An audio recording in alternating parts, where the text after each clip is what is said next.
Assalamualaikum warahmatullahi wabarakatuh. Salam sejahtera, Shalom, Om Swastiastu, Namo Buddhaya, dan salam kebajikan. Pada kesempatan kali ini, kami dari kelompok 4 akan mempresentasikan hasil kerja kelompok kami dengan tujuan memenuhi tugas asesmen basis data yang beranggotakan Ikhlasul Amal Restuardana dengan NIM 670220156 dan juga saya Rafuzi dan Maulana dengan NIM 7022202027. Tujuan presentasi ini yang pertama membuat basis data tentang pembendaharaan tata usaha sekolah menengah atas atau SMA. Yang kedua menciptakan database yang dapat dibuka berdasarkan pengguna dan fungsinya. Jadi maksud dari tujuan di atas adalah kita dapat melakukan manajemen pembendaharaan tata usaha, dan tujuan kedua adalah kita dapat melakukan pengecekan dalam pembayaran SPP sekolah atau singkatnya dapat mempermudah pendataan. Next.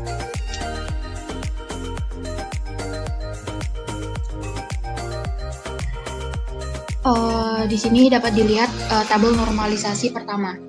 Pada tabel normalisasi pertama, semua elemen dikumpulkan dalam satu tabel dan setiap elemen merupakan bagian yang paling kecil dan tidak dapat dipisah lagi. Sesuai dengan tabel berikut. Tabel yang pertama ada nama siswa, NIS, kelas, alamat siswa, nomor telepon siswa, nama wali kelas, semester, ID SPP, dan keterangan UNAS. Pada tabel kedua ada NIP, nomor telepon wali kelas, alamat wali kelas, nama pengguna, level, username, dan password.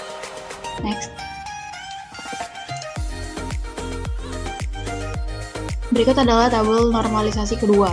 Pada tabel normalisasi kedua, setiap elemen memiliki keterkaitan satu dengan yang lain, dan sudah ditentukan primary key-nya.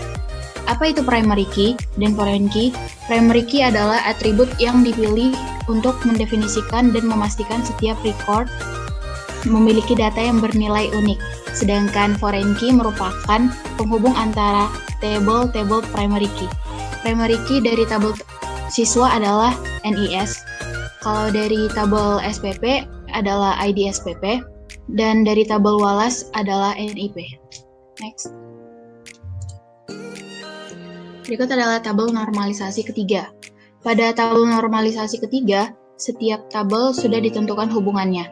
Tampak pada tabel berikut elemen dari tabel siswa terdapat elemen NIS yang memiliki keterkaitan dengan tabel SPP pada elemen NIS. Next.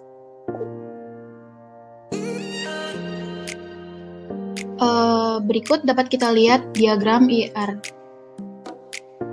Berikut merupakan IRD yang telah kami buat sebagai entitasnya antara lain SPP, siswa, walas, dan pengguna. Setiap tabel tersebut terdiri beberapa atribut, yaitu misalnya pada entity SPP ada semester, ID SPP, NIS, dan keterangan. Pada entitas siswa ada nama, NIS, kelas, alamat, nomor telepon. Pada entitas walas ada nama, NIP, kelas, nomor telepon, dan alamat. Dan pada entitas pengguna ada nama, level, username, dan password. Di dalam sini juga terdapat fungsi primary key dan foreign key. Nah, pada slide ini dapat kita lihat langkah-langkah dalam pembuatan SPP berikut. Yang pertama adalah membuat basis data, yang kedua membuat tabel, yang ketiga mengisi data pada tabel, yang keempat adalah membuat user, dan yang kelima adalah menentukan hak akses user. Dan selanjutnya akan dilanjutkan oleh Rafuzi dan Maulana. Nah, next. Oke, yang pertama adalah kita membuat database-nya terlebih dahulu. Seperti di gambar, kita menggunakan CMD SQL Server. Dan kita dapat dilihat bahwa di tabel tersebut query-nya adalah sebagai berikut, yaitu create database kelompok 4. Nah, kelompok 4 itu merupakan database yang telah kita buat. Dan juga ada fungsi di mana kita dapat menampilkan tables yang setelah kita buat di database, yaitu dengan menggunakan show table. Next.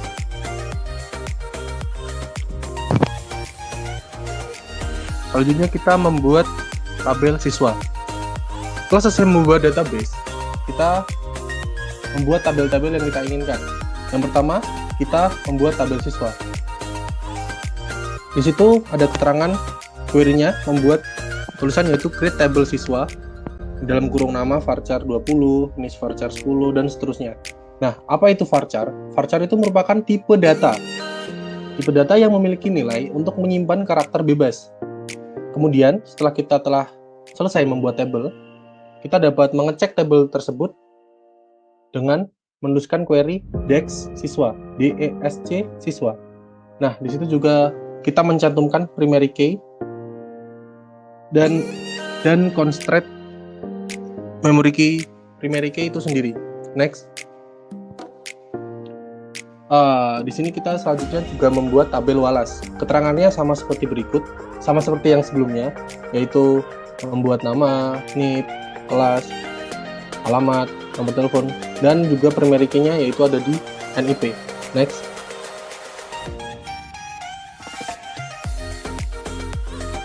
Selanjutnya kita membuat tabel SPP, dan ini sama juga seperti sebelumnya. Mungkin next. Ini juga sama, yaitu membuat tabel pengguna. Next. Nah, setelah kita membuat semua tabel yang telah kita butuhkan, kita memberikan inputan atau isian terhadap tabel-tabel tersebut. Dan ini harus penting. Dan ini penting. Kita harus mengisi tabel itu, kita harus mengingat semua isian tabel yang kita buat sebelumnya. Seperti tadi ada nama, NIP, dan lain-lain. Itu harus kita ingat karena waktu kita mengisi inputan data, kita harus menyesuaikan dengan tabel-tabel yang ada di atasnya. Kalau tidak, kolom atau row-nya akan error. Next. Nah, setelah tadi sudah membuat tabel siswa, kita membuat tabel Wallace. Wallace ini wali kelas. Dan di situ ada NIP sebagai primary key-nya. Sama seperti yang atas juga. Next. Oke, di sini kita membuat tabel SPP. Sama seperti sebelumnya juga. Kita menggunakan query insert into SPP values. Nah, sini harus sesuai dengan create table yang kita buat sebelumnya. Next. Dan ini adalah inputan terakhir yang kita buat pada tabel pengguna, yang kemudian kita mengisinya seperti berikut. Dan untuk mengeceknya, kita mengecek tabelnya, kita menuliskan query yakni select bintang atas from pengguna. Itu berlaku untuk beberapa pengecekan tabel sebelumnya juga. Next. Oke, di sini kita membuat tabel user atau membuat user. User itu sendiri adalah hak akses untuk masing-masing pengguna. Di sini kita menyesuaikan dengan tabel pengguna sebelumnya yang terdiri dari 5 guru, 1 siswa, dan 1 admin. Sederhananya, hak user adalah hak akses pada masing-masing pengguna dengan tujuan tertentu seperti update, insert, dan sebagainya. Dan hanya masing-masing user yang memiliki syarat untuk masuk karena dilengkapi dengan password di dalamnya. Seperti berikut ada create user siswa 123 itu sebagai username, dan untuk passwordnya itu adalah 123 siswa dan sebagainya. Next.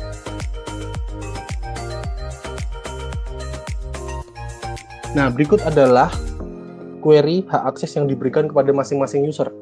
Di sini kita bisa melihat kalau ada hak akses untuk select, insert, update untuk siswa, untuk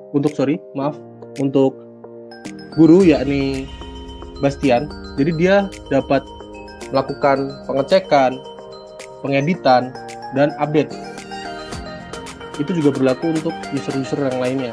Nah, berbeda dengan user yang kita kasih untuk siswa. Siswa hanya dapat untuk melihat tabel-tabel yang telah kita masukkan. Sedangkan untuk admin, user admin, kita memberikan kebebasan atau hak istimewa, yakni bisa melakukan apa saja di dalam database tersebut. Oke, untuk selanjutnya akan dibacakan atau diterangkan oleh teman saya, yakni Ikhlasul Amal Restuwardana. Dipersilahkan. Baik, saya Ikhlasul Amal Restuwardana akan mempraktekkan penggunaan basis data yang telah kami buat. Pertama, saya akan masuk sebagai guru. Saya akan memakai username Abu.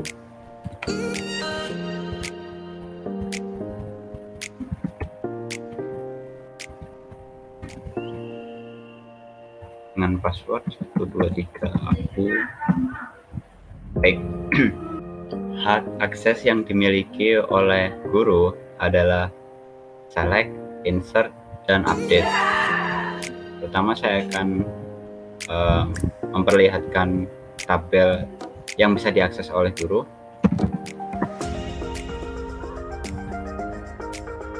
Oh, maaf, database-nya dulu.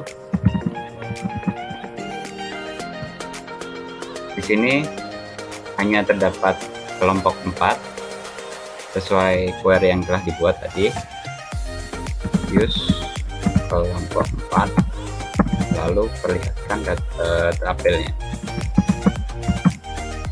Ini guru bisa melihat dua tabel, yaitu tabel siswa dan SPP. Siswa.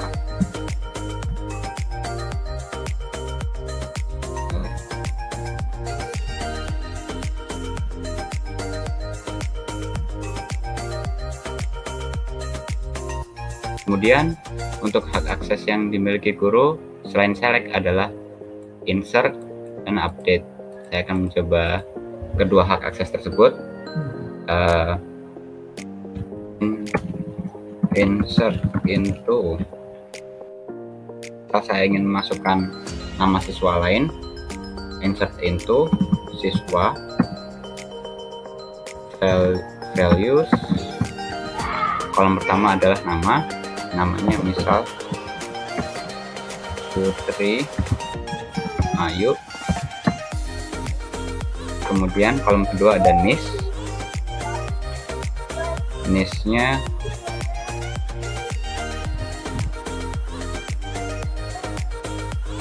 oke. Untuk kelasnya saya masukkan ke IPS 3. Kemudian untuk alamat Jalan ini terserah. Nomor teleponnya 3.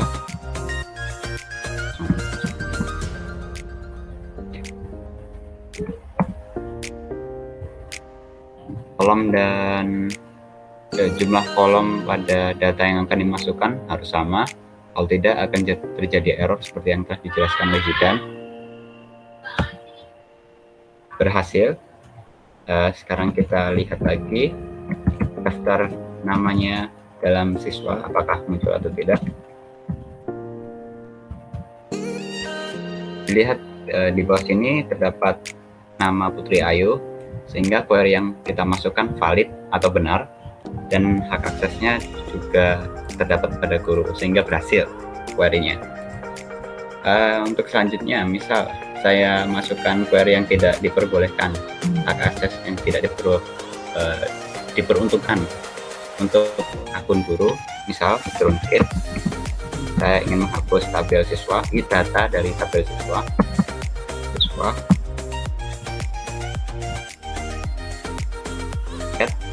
drop comment denied, karena pada user guru comment drop tidak diberikan aksesnya kepada guru, sehingga query-nya gagal. Kemudian untuk yang lain, misalnya saya login sebagai siswa, MySQL siswa 123 localhost p passwordnya 123 siswa. Nah, siswa hanya memiliki akses select pada database, sehingga siswa hanya bisa melihat, tidak bisa mengubah dan menambahkan data pada tabel. Kita lihat database-nya dulu. Sama, hanya kelompok 4 yang terlihat. Use kelompok 4, lalu show tables.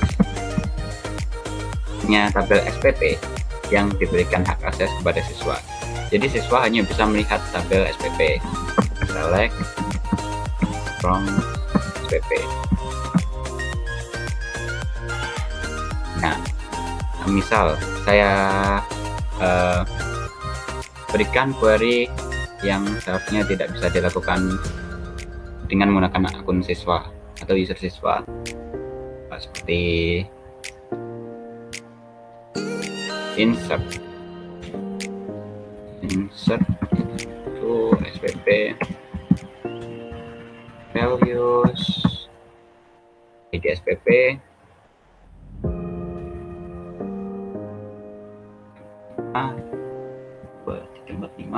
oke. Miss-nya misal saya tambahkan Putri Ayu tadi 71 ya. Itu oke. Semester 1 tunas.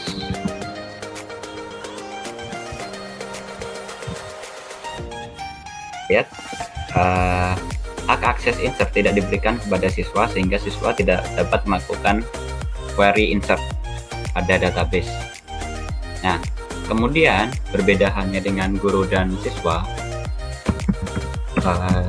user admin dia bisa melakukan semuanya karena dia diberikan akses kepada dia memiliki grant all, semua akses MySQL user admin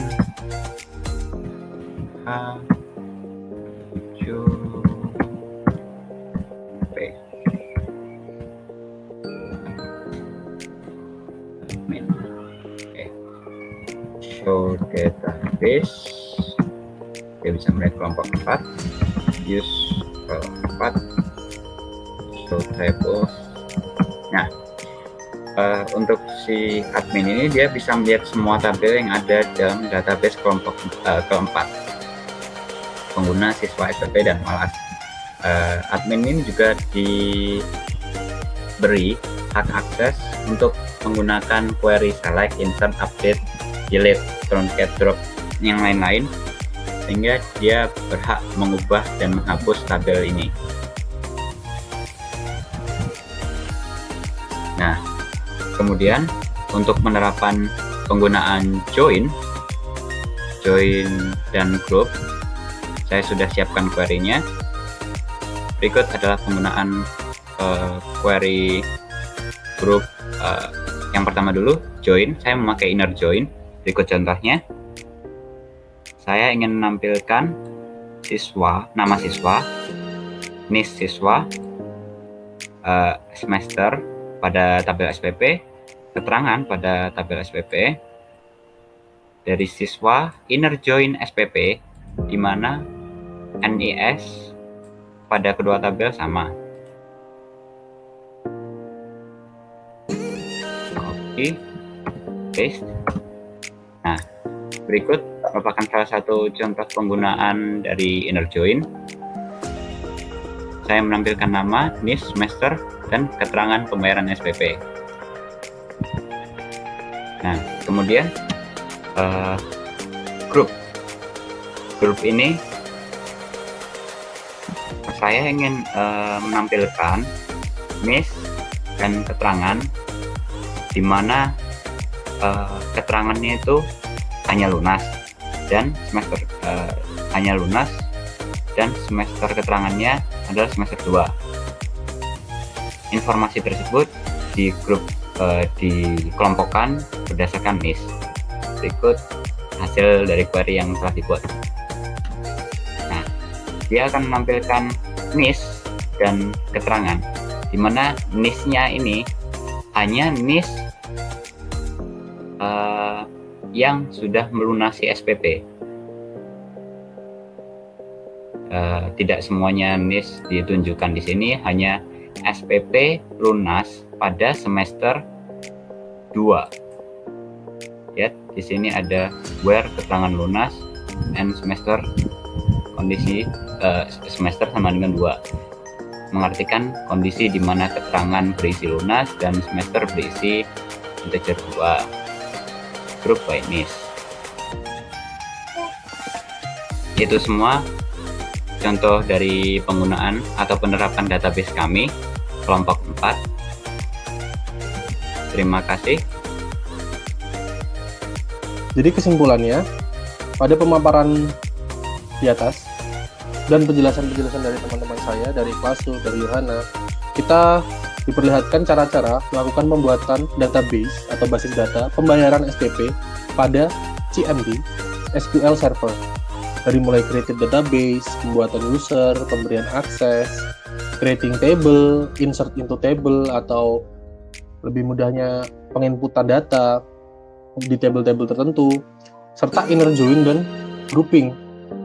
Mungkin hanya segitu kesimpulan dari saya dan penjelasan dari saya dan teman-teman. Saya kembalikan ke Yohana. Baiklah, sekian presentasi dari kelompok 4. Jika terdapat kesalahan kata ataupun langkah pengerjaan, mohon dimaafkan dan dimaklumi. Terima kasih semuanya. Terima kasih.